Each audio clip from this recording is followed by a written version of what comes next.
Il est 6 h du matin, là on s'est réveillé pour le lever de soleil.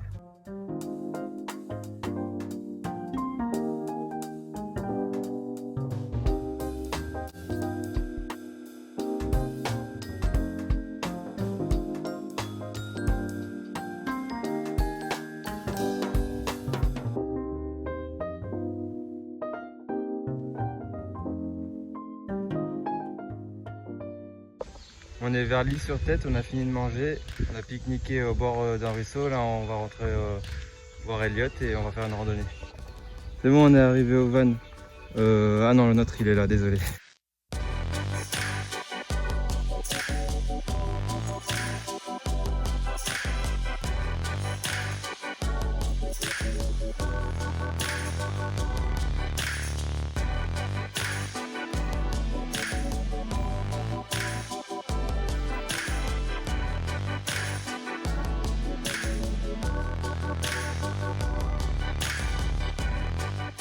On est allé au site des orgues de l'Isle-sur-Tête, près de Perpignan, et on est passé par un sentier hors piste.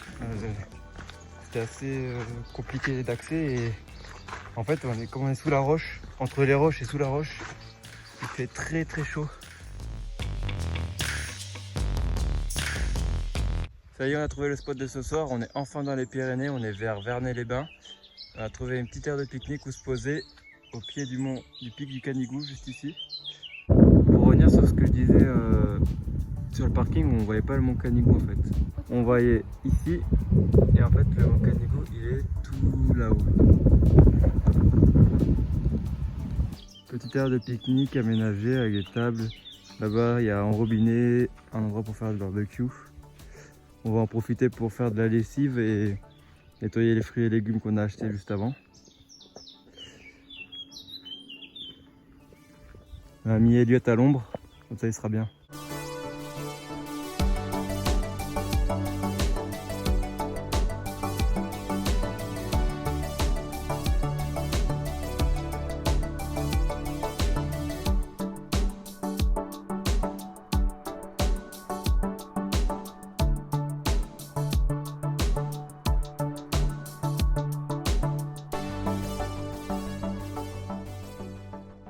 Nouvelle journée, on va faire une randonnée qui monte à l'abbaye Saint-Martin de Canigou.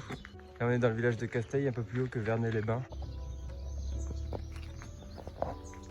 Alors de base, on voulait monter au pic du Canigou, mais comme vous pouvez voir, il y a 7 heures de marche. On n'est pas vraiment préparé, donc on va se contenter de l'abbaye Saint-Martin. On vient de croiser les bonnes sœurs qui descendent en voiture de l'abbaye.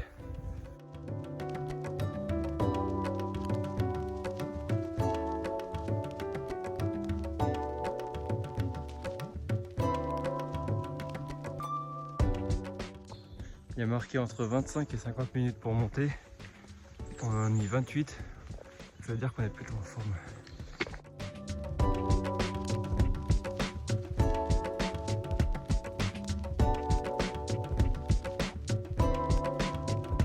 On a fini la randonnée vers l'abbaye.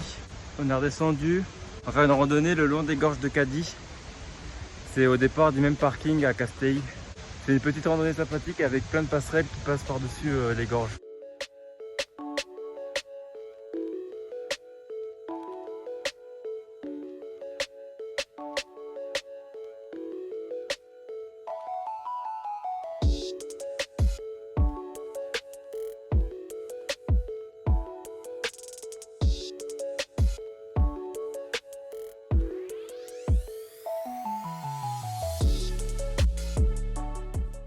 Bon bah voilà, on vient de faire 1h30 de randonnée et la passerelle pour arriver à la cascade est fermée. On n'aura pas de point de vue sur une cascade, mais bon, on a une belle vue sur la forêt et les montagnes. On est dans un hôtel abandonné, il a complètement été laissé en ruine, il est immense, il y a 4 étages, il y a un énorme jardin. On va essayer de rentrer un petit peu dedans, mais il a l'air vraiment très délabré et il y a le plafond et le sol qui s'écroulent, donc on va faire attention.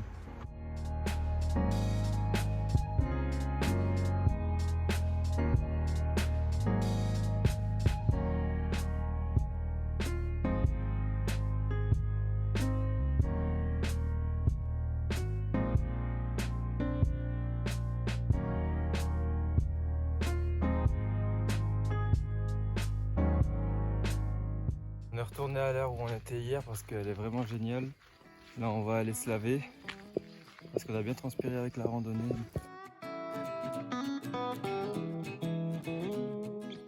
Salut, 5e matin, on va faire une randonnée près de Villefranche-de-Conflent.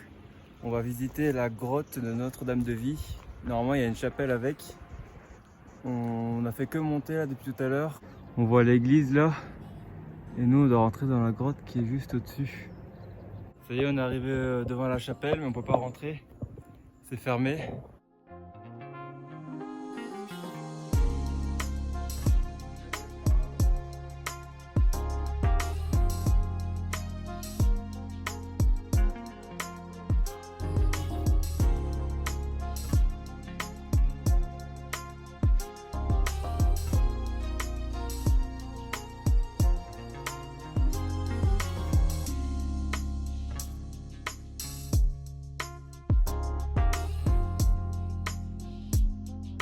En pleine forêt, au milieu d'une rivière.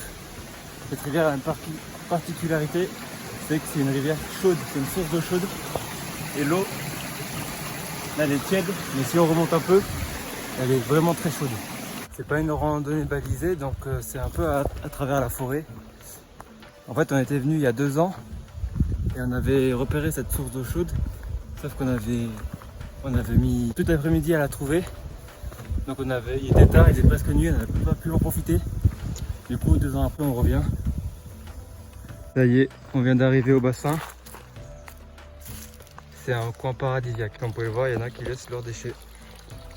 L'eau est très très chaude. Elle doit être à au moins 30-35 degrés. Là encore un peu plus chaud. Et le dernier bassin, il doit être hyper chaud, genre à 40 degrés.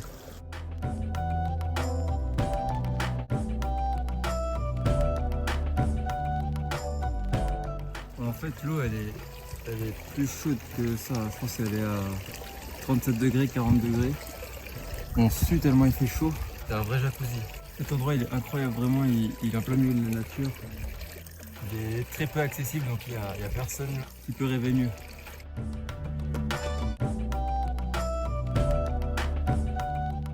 Il y a des thermes qui récupèrent l'eau de la rivière, l'eau chaude de la rivière par des tuyaux et qui l'acheminent jusqu'à leur therme pour en faire des bains d'eau chaude, pour faire des cures, tout ça.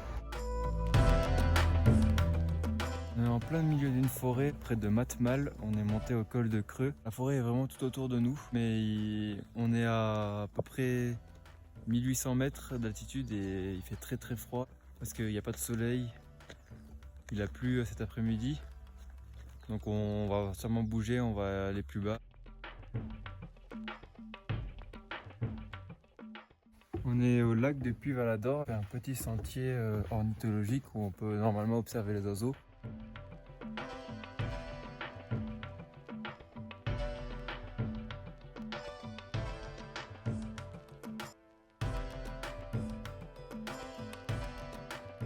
Ça y est, on est posé au nouveau spot du coup. On s'est mis en pleine prairie au milieu des champs. On a vu un peu sur le lac Puy-Valador. Tout à l'heure il y avait des vaches dans ce pré juste là, mais elles sont parties. Franchement il fait pas très beau et il fait un petit peu froid. Bon, il fait moins froid qu'en pleine forêt, mais on va vite rentrer se cacher dans Elliott.